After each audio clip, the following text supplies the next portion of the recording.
Kali ini, MP Terengganu pula di zaman Anwar. Berdosa besar tidak mengundi kerana pergi ke Mekah? Rupanya ini dalang sebenar pengkhianat Parti Mahathir. Anwar sedia bekerjasama dengan pembangkang?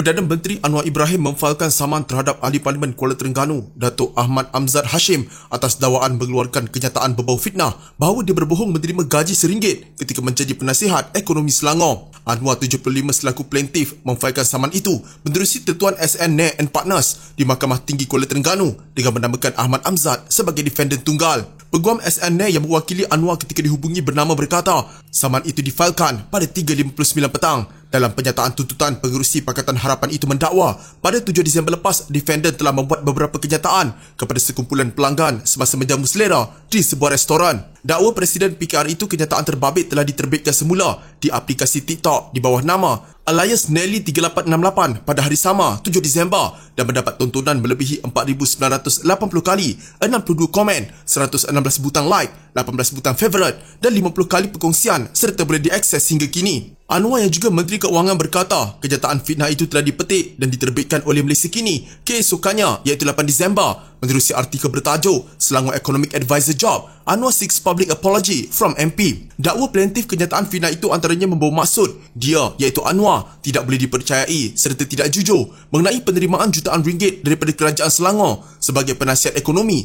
menipu orang ramai dengan menyatakan menerima gaji RM1 sebagai penasihat ekonomi serta melakukan kesalahan jenayah dan mengkhianati mandat rakyat. Anwar mendakwa kenyataan fitnah itu palsu, berniat jahat dan mempelekehkannya yang mempunyai imej yang disanjungi di peringkat negara dan antarabangsa kerana dia menentang rasuah. Dia mengecam semua dakwaan terhadapnya mengenai penerimaan gaji RM15 juta dan tuduhan jenayah lampau yang dibuat itu adalah bermotifkan politik. Dakwaan-dakwaan defendant dalam kenyataan fitnah itu tidak berasas dengan menggambarkan saya bekas banduan walaupun pengampunan diraja telah diberikan. Dakwanya dalam penyataan tuntutan itu. Menurut Anwar, dalam mengucapkan kata-kata fitnah itu, defendant dengan jelas sengaja dan berniat jahat apabila tidak mengendahkan jawapan rasmi bekas Menteri Besar Selangor Abdul Khalid Ibrahim semasa persidangan DUN Selangor pada 27 Mac 2012 yang menyatakan bahawa gaji Anwar sebagai penasihat ekonomi negeri Selangor hanyalah jumlah simbolik RM1. Plaintiff berkata pada 8 Disember lepas, peguam daripada firma guamnya telah mengemukakan notis tuntutan supaya defendant menarik balik, memohon maaf, mengaku janji untuk tidak mengulangi kenyataan itu selain membayar ganti rugi kepada plaintiff. Namun defendant tidak membalas tuntutan itu.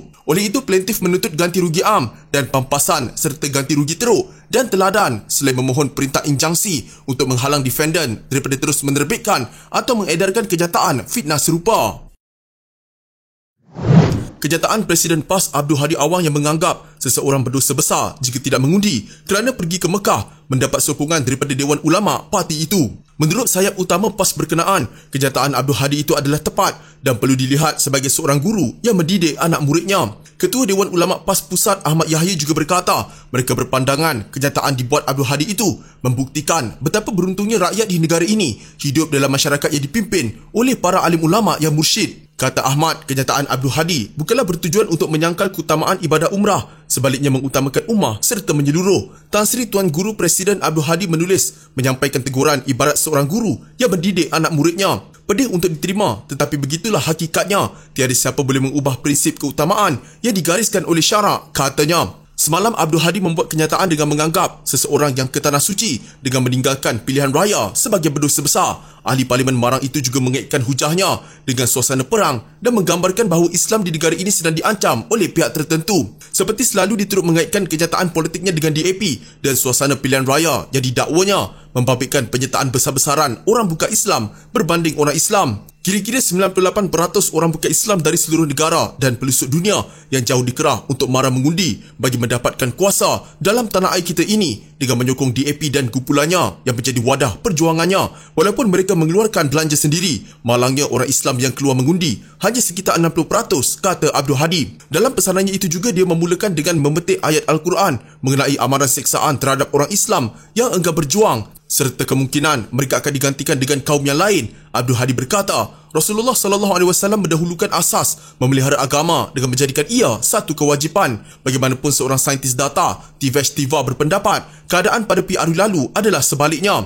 Merujuk kepada data Suruhanjaya Pilihan Raya SPR, dia berkata, tiada pecahan pengundi mengikut kaum dikeluarkan oleh badan tersebut. Kehadiran pengundi mengikut kaum tidak tersedia. Jadi satu-satunya cara anda boleh menduga bilangan pengundi mengikut kaum adalah dengan melihat kerusi, ciapnya di Twitter. Dia juga mempertikaikan dakwaan Abdul Hadi bahawa lebih ramai orang bukan Islam mengundi dengan melihat kepada Terengganu sendiri yang didiami majoriti penduduk Melayu Islam. Di situ katanya, kadar peratusan orang keluar mengundi ialah sebanyak 80.2% dan tertinggi bagi sebuah negeri di negara ini. Peratusan keluar mengundi di kerusi Marang juga pada 82.8% dan menurut Tivesh lagi yang ketujuh tertinggi di negara ini. Ahmad berkata, keperluan menunaikan tanggungjawab mengundi juga besar dalam negara ini dan ia dibuat berdasarkan kepada dua masalah, iaitu kebaikan, iaitu bersifat individu maupun ummah. Justru Ahmad yang juga ahli parlimen pokok sena menjeru supaya semua pihak bermuasabah melihat kenyataan Abdul Hadi itu dari sudut pandangan positif. Perkara ini telah menjadi tanggungjawab Tan Sri Tuan Guru Abdul Hadi dalam menyampaikan sesuatu yang hak dan memandu kita semua dalam pandangan syarak yang betul, katanya. Bagaimanapun untuk rekod, kenyataan Ahmad itu hanya merujuk kepada individu yang ingin mengerjakan umrah dan tidak menyentuh kepada bakal jemaah haji. 48 jam selepas meletakkan jawatan, Khairuddin Abu Hassan melancarkan serangan keras terhadap pihak yang dirujuknya sebagai munafik politik, parasit dan pengkhianat dalam Parti Pejuang Tanah Air pimpinan Mukhlis Mahathir. Menyamakan dirinya dengan Hang Jebat, Khairuddin mendakwa pihak itu sentiasa melawan keputusan mesyuarat dan menikam belakang bekas pengerusi Mahathir Mohamad. Tidak menamakan secara khusus sasarannya itu, Khairuddin bagaimanapun mendedahkan terdapat ketegangan dalaman antara dia dan pihak itu. Golongan munafik politik ini sedang putar belitkan cerita dan menuduh kalangan yang menyokong kuat wadah perjuangan tunduk Mahathir Mohamad sebagai cuba untuk memutuskan hubungan antara seorang bapa dengan anak sendiri kononnya. Katanya, dua lagi pemimpin yang dikaitkan dengannya ialah Ketua Setiausaha Gerakan Tanah Air GTA Marzuki Yahya dan Setiausaha Politik ketika Mahathir menjadi Perdana Menteri Abu Bakar Yahya. GTA adalah gabungan parti-parti Melayu Islam termasuk Pejuang. Khairuddin tidak mendedahkan lanjut butiran berkaitan ketegangan dalaman itu. Ketika mengumumkan peletakan jawatannya kemarin, dia cuba mendedahkan hilang keyakinan terhadap kepimpinan Mukhlis. Dia juga berkata perjuangannya bersama parti itu